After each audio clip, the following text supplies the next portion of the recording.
काली शापित रात शुरू हो चुकी थी। वो सीधा काला घुमावदार हाईवे दूर तक फैला हुआ था। वो अंधेरे में ढका सुनसान हाईवे, उस हाईवे पर फैला सन्नाटा एक अनजान डर का एहसास दिला रहा था।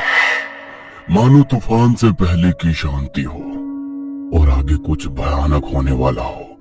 सड़क के दोनों ओर हरे भरे पेड़ खड़े थे। सर्दी का महीना था। पेड़ों के चारों ओर सड़क पर सफेद कोहरा छाया हुआ था। उसी सड़क पर फैले कोहरे को चीरते हुए दो हेडलाइट्स आगे आई। यह एक पीली रंग की बस थी। मुंबई के एक स्कूल के 7वीं कक्षा के छात्रों की दिसंबर की पिकनिक रायगढ़ गई थी। एंजॉय करके अब सब लोग रायगढ़ से फिर मुंबई की ओर जा रहे थे। 50 वर्षीय ड्राइवर चंपक चाचा ड्राइवर की सीट पर बैठे थे। उनका सारा ध्यान बस की पीली हेडलाइट से जगमगाती सड़क पर था। उसके बगल वाली सीट पर मैडम राजेंद्र बैठी थी, गुलाबी रंग की ड्रेस पहने और नीचे पैजामा, होठों पर लाल लिपस्टिक, बड़ी बड़ी आंखें, मानो गोरी चिट्ठी रशियन। आधी रात के 12 बज चुके थे। चारों ओर एक शांत रात छा गई थी। दिन भर सफर में उछल कूद मचाने वाले बच्चे अब थक कर सो गए थे। इसलिए चंपक चाचा ने बस के छत की लाइट बंद कर दी, जिससे बस में थोड़ा अंधेरा हो गया था। उस सुनसान हाईवे पर बस तेजी से दौड़ रही थी। उस सन्नाटे में बस के इंजन की गड़गड़ाहट शैतान के मुंह से निकलने वाली गुर्राहट की तरह घूम रही थी। बस के स्पीडोमीटर में 100 का स्पीड दिखा रहा था। चंपक चाचा, मैंने इस सड़क के बारे में कुछ बुरी बातें सुनी है, क्या ये सच है? राजेंद्र मैडम ने चंपक चाचा की तरफ देखा। चंपक चाचा ने गंभीर चेहरे से कहा, हाँ, सब सच है मैडम। कहते हैं कि ये सड़क रात में अच्छी नहीं होती। पिछले महीने ही इस सड़क पर एक भयानक हादसा हुआ था, एक बड़ा एक्सीडेंट हुआ था। चंपक चाचा ने बस इतना ही कहा। वो और कुछ कहना चाहते थे पर चुप रहे। लेकिन चंपक चाचा, इस सड़क पर रात में दुर्घटनाएं क्यों होती हैं? राजेंद्र मैडम ने आंखों में प्रश्नवाचक चिन्ह लिए पूछा। राजेंद्र की बात सुनकर चंपक चाचा का माथा लाल हो गया। उन्होंने राजेंद्र मैडम की ओर देखा और बहुत डरी हुई आवाज में धीरे से बोले, छलावा की वजह से। छलावा? राजेंद्र मैडम ने चंपक चाचा की तरफ देखा और फिर सामने सड़क की तरफ। जैसे उन्होंने सामने देखा, राजेंद्र मैडम की आंखें चौड़ी हो गई और वो जोर से चीख पड़ी, चंपक चाचा! राजेंद्र मैडम को इतना डरा हुआ देखकर चंपक चाचा ने झटके से सामने देखा।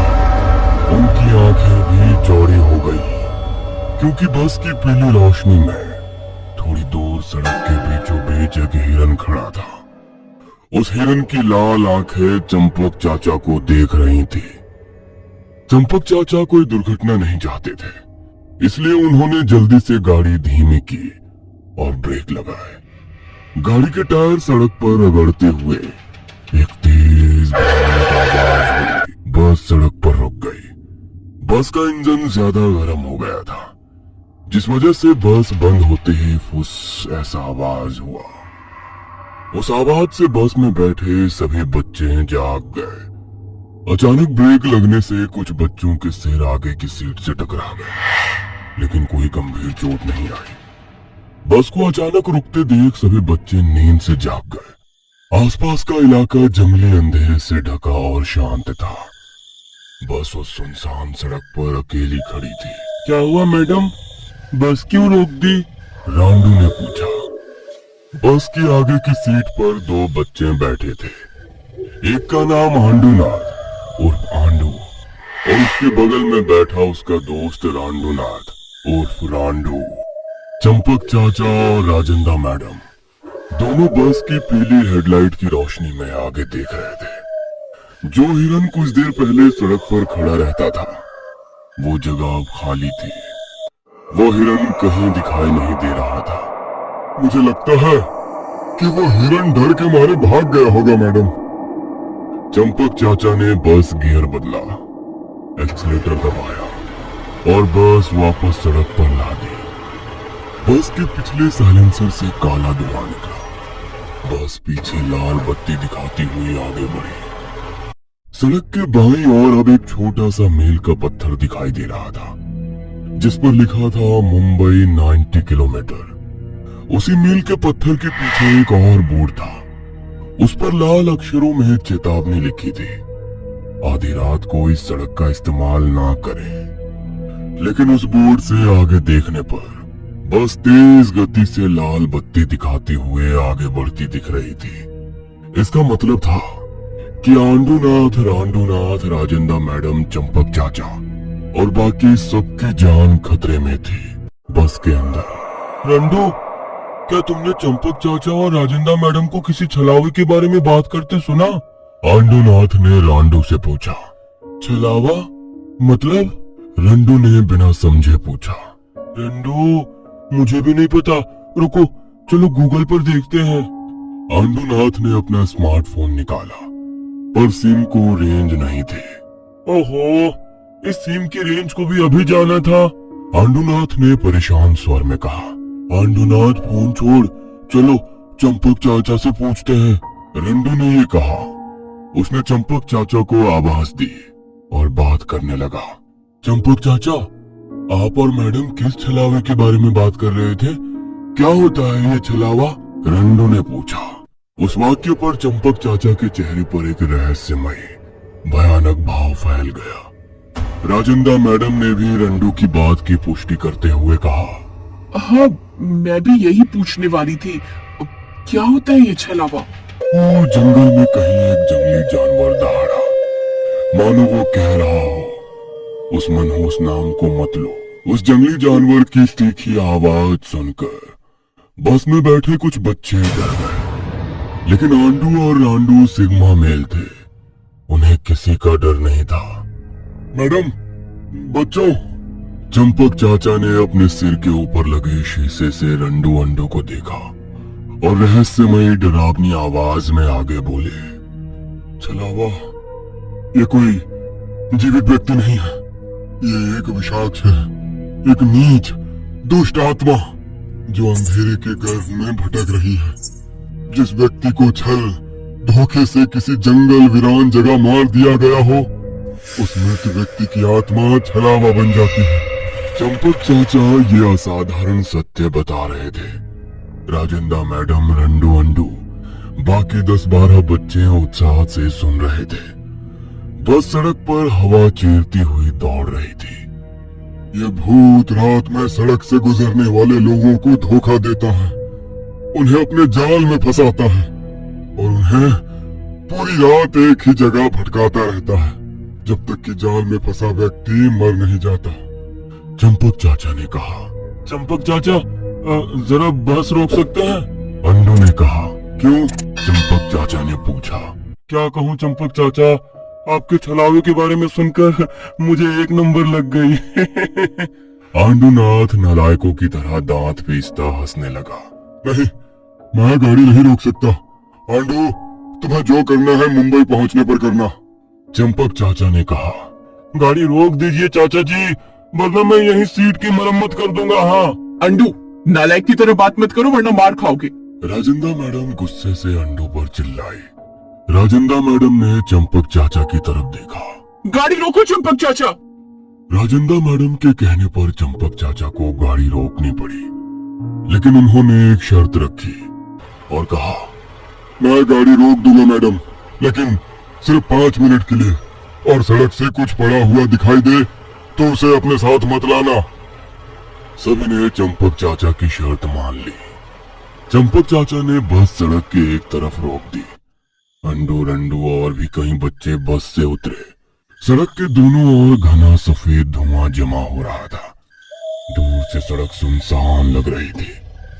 बस की आगे की हेडलाइट सामने सड़क को रोशन कर रही थी, जबकि पीछे की 2 लाइटें टिक टिक की आवाज करते हुए जल बुझ रही थी। दोनों रंडू अंडू अंधेरे में बस से थोड़ी दूर आ गए। उन्होंने पेशाब के बाद अपनी पेंट की चैन लगा ली। चारों ओर पेड़ और झाड़ियां थी। दोनों उसी रास्ते पर बस की ओर चल पड़े। तभी रंडू ने पेड़ के पास एक खिलौना लेटा हुआ देखा। उसके बदन पर काला सूट, अंदर सफेद कमीज, नीचे काली पैंट, पैरों में काले जूते, चौकोर चेहरा, खुला जबड़ा, मुस्कुराते समय सफेद दांत दिखाई दे रहे थे। सिर पर काले बाल पीछे की ओर पिन किए हुए। उस खिलौने की नीली आंखें आसमान की ओर देख रही थी। चल इसे लेते हैं, मस्त खिलौना है, रंडू ने कहा। अरे लेकिन चंपक चाचा ने क्या कहा, रास्ते में मिली कोई भी चीज मत उठाना। आंडू ने कहा। तो ये गली की चीज नहीं है आंडू, अरे ये जंगल की चीज है। जरा सोचो, इसे चोर बाजार में कचरा सेठ को बेचकर 150 रुपए ले लेंगे। रंडू ने कहा। दोनों की आंखें पैसे पाने की चाहत से चमक उठी। रंडू ने गुड़िया को कंधे पर रखे बैग में रखा और दोनों बस में आकर अपनी अपनी सीट पर बैठ गए। लेकिन इन दोनों को अंदाजा नहीं था कि वो खिलौना नहीं, खिलौने के रूप में एक वेश बदला हुआ चला हुआ था, मौत का पैगाम। चंपक चाचा ने बस को गियर में डाला और सड़क पर दौड़ा दिया। वे दोनों हाथों से स्टीयरिंग व्हील घुमा रहे थे। बस का पहिया गोल गोल घूम रहा था। चंपक चाचा ने दाहिने ओर की खिड़की से बाहर देखा। थोड़ी दूर पर एक मक्के का खेत था।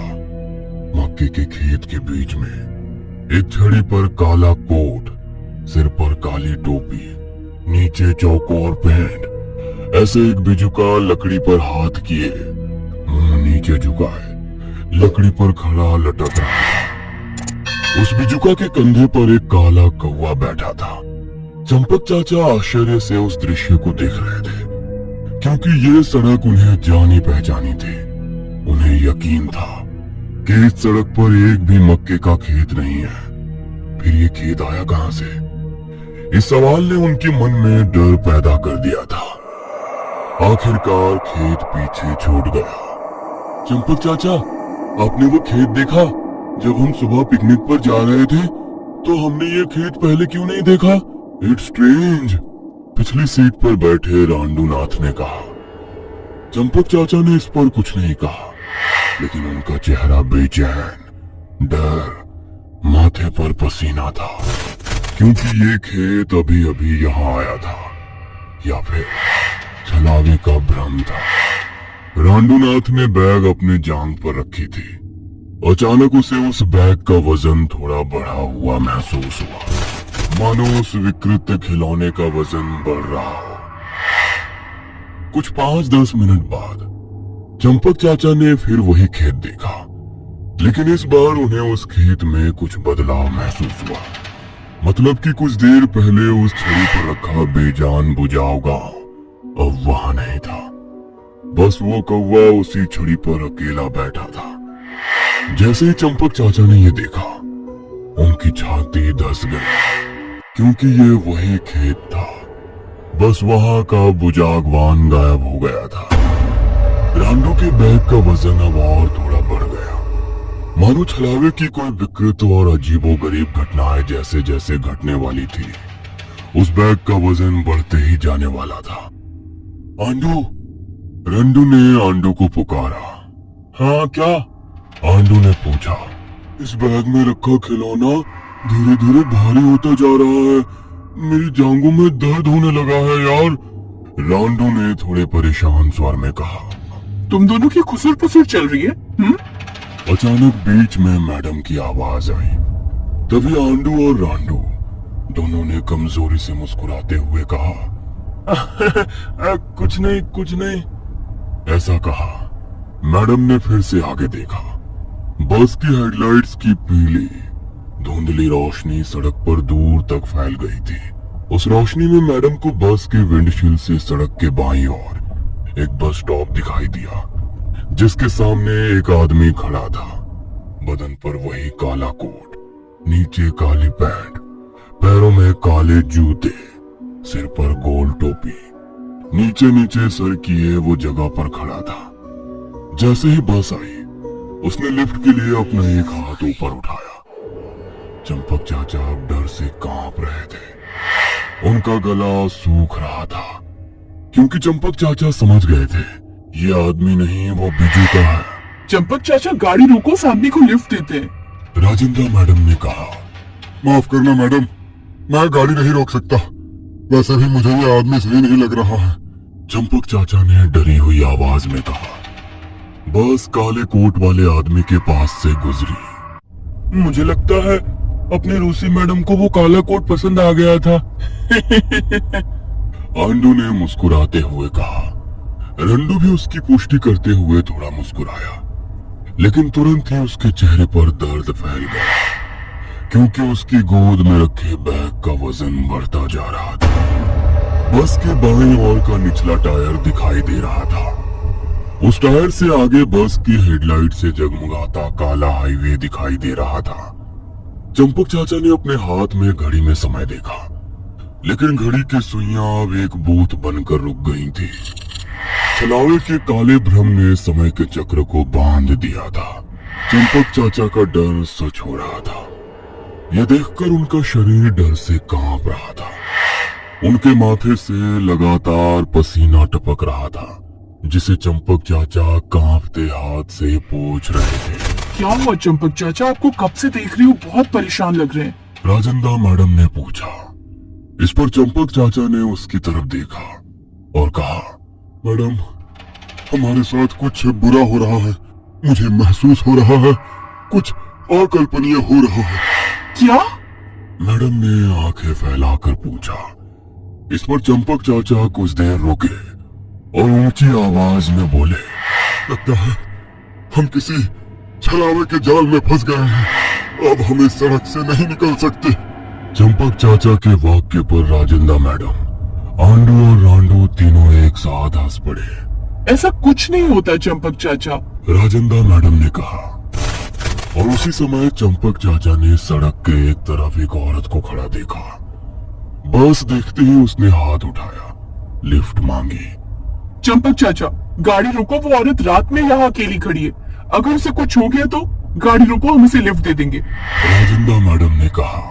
नहीं, वो औरत नहीं है, वो छलावा है। चंपक चाचा ने कहा।